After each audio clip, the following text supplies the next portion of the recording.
Randall Carlson was saying there's been times in our like distant past where the CO2 levels and the oxygen levels were so fucked up that we were close to losing all life on Earth. Right. And then this can happen. See, the antithesis to that is to believe in something like the intrinsic paradisal stability of well-balanced Mother Nature. Right. It's like, yeah, a bit, but no, not really. There's a lot of variability, of course, that kind of variability, that's hard on people because you want a certain amount of stability so you don't die. Right, but it doesn't deny that human beings have an impact on this either. No. Well, this is why I really respect Bjorn Lomborg, because Lomborg's hard to grasp because he forces you to think complexly. He says, well, we don't have one problem, carbon dioxide, which is, I don't even think it's clear that carbon dioxide is actually a problem, but we can leave that aside. That'll get me in trouble with the College of Psychologists again. But, Lomborg says, it's a factor. Yeah, it's a factor, yeah. But there's lots of factors, and God only knows what the most pressing problems that confront us truly are. When I wandered through the ecological sustainability literature about 10 years ago, and, I concluded a couple of things. One was that the best way forward to a sustainable planet is to make everyone who's poor rich as fast as you possibly can. And that's Lomborg's position, not to put limits to growth on, because it turns out if you get people above about $5,000 a year in average GDP, they start taking a long-term view of the future instead of scrabbling around in the dirt trying to get lunch, and you're going to burn everything up around you to stay alive if you have to. Right. But if you got a bit of wealth and now you can think over, maybe a 20-year period, which is quite the damn luxury, then you actually start being concerned about, the quality, the aesthetic quality of the local environment. And so I was so excited when I found that data because I thought, this is so cool. It means that we could have our cake and eat it too. We could work really hard to provide cheap, reliable energy, at the lowest cost possible to the widest number of people worldwide. And the emergent consequence of that would be the whole planet would clean itself up. So wouldn't that be great? Because we could make our goal the eradication of absolute poverty, which we actually done pretty good at eliminating over the last 15 years, but we could really make that a goal. And then one of the consequences of that, inevitable consequences, would be a greener and healthier planet. And then you think, well, why aren't we doing that? And that's a question, all right. And I think part of the reason is I've been trying to understand the driving ideas underneath this globalist utopian tyranny that seems to be developing from the top down. And I think it's driven at least in part by this religious vision that I already described, that you have to construe culture itself, especially industrial culture, as the tyrannical father raping and pillaging everything in its way, which is an unbelievably dangerous way to think, too one-sided.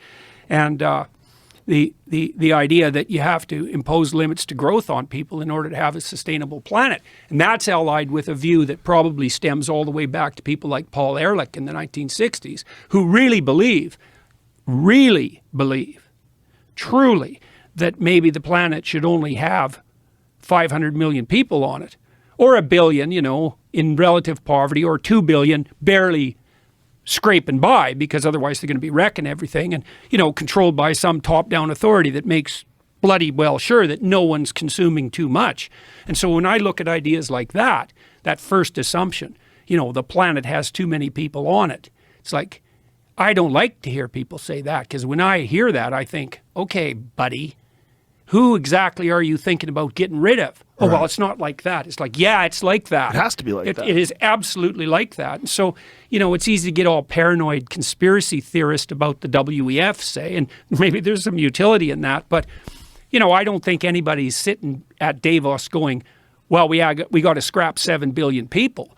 But if the underlying narrative is the one I just described, virginal planet, tyrannical patriarchy, and rapacious individual, and you believe, well, we're overpopulated like Paul Ehrlich has believed since really literally the mid-1960s, then how is it not going to be that the policies that you craft stemming from that narrative are colored by the belief that there's far too many people? And I've really felt that I've been at war for the last 6 months.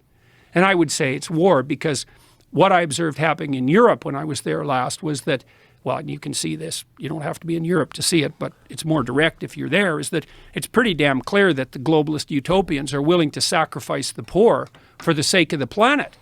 You know, and they're doing that by cranking energy prices up through the roof, and that means that people die. Lomberg has estimated that maybe you have to turn your thermostat down by 3 degrees, right? Save the planet. We don't have enough energy. We'll pay you not to use your electricity between 5 and 6, which is what they're doing in the UK.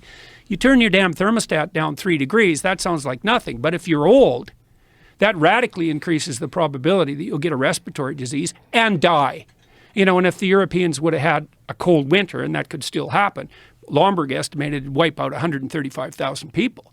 It's like, well, you know, we're just making energy more expensive. It's like, what do you mean you're just doing that? So imagine the economic system. It's a pyramid. There's a bunch of people at the top. They have almost all the money. That's par for the course for any productive system. Any system that's productive ends up with a distribution like that. It's like a law of nature. And then you move farther down the pyramid till you get down to the bottom where most of the people are, and they're barely clinging on to the edge of reality, right? It doesn't take much of a crisis to tip them into, you know, death. And then you crank up energy prices. Well, what happens is you just take a bunch of those people at the bottom of the distribution, the poor that the left is so, you know, hypothetically concerned with, and they're just done. They go from barely hanging on to not hanging on. And their kids go from having some ghost of a chance of opportunity to having none. And I could see this coming. You really saw it happening in Germany and the UK, you know, where we have this absolute rat's nest of way more expensive energy. And this is where it gets extremely perverse. You know, you might say, okay, look, we have to save the future poor. And so now some of the present poor are going to have to suffer. Well, that's convenient for you if you happen not to be one of those poor people, but let's give the devil his due and say, okay. It's like, that'd be fine with me. Not really. That'd be fine with me if the consequence of your actions, raising energy prices, for example, actually produced an improvement in those things you wanted to improve. So, for example, energy is more expensive, but now the air is cleaner. But that isn't what's happened in Germany. Right. What's happened in Germany is energy is like 5 times as expensive, and the coal plants are back on. So it's like, even by your own criteria for success, you failed, and you did it at the expense of the poor. And, you know, the World Bank estimated, I don't remember how many months ago, it's probably 9 months ago, that we're putting 350 million people on the brink of starvation because we're cranking energy prices up. And so for me, it's like, that's 350 million people. That's 3 times as many as the communists killed, you know, in their 6 decades of trying.